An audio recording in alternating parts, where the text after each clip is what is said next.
আমার সর্বশেষ মরণ আছে না নাই কথা সবাইকে স্মরণ করতে হবে মরণ আছে না নাই যাই কিছু করে আমাকে মরতে হবে আমাকে কবরে যাইতে হবে সন্ত্রাসী হইলেও মরতে হবে আমি ডাকাত হইলেও মরতে হবে আমি হাজির সাহেব হইলেও মরতে হবে সাল্লাল্লাহু আলাইহি ওয়াসাল্লাম জানাই দিলেন ইন্না আহওয়ানা আহলিন নার আযাবান মান লাহু নালান ওয়া শিরাকান ইয়াগলি দিমাগুহু কামা ইয়াগলিল মিরজাল।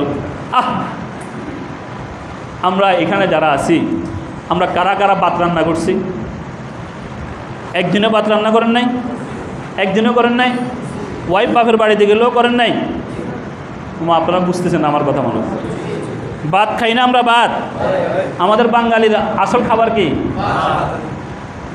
রুটি দুইটা খাওয়ার পরে চারটা খাওয়ার পর অনেক মানুষ কয় এরপরে ওকে ভাত না খাইলে আর কাছে ঘুম আসে না।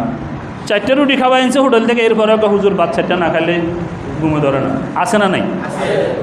সকালে দোকান থেকে রুটি খাইছি, এরপরে কিছুক্ষণ 8টা সাড়ে 8টা বাজে একটা হানিবাদ 2 বাসন খাইতে হবে। আসে না নাই? তা আমাদের আসল খাবার হলো ভাত। এই ভাত আমাদের ম্যাডামরা রান্না করে, ওয়াইফরা রান্না করে। আমরা ম্যাডাম বাবার বাড়িতে গেলে বা 2-1 দিন কোনোদিন ভাত রান্না করি নাই? হ্যাঁ, বহুত সহজ কাজ। হ্যাঁ, ভাত রান্না করা কঠিন কাজ? বহুত সহজ কাজ না?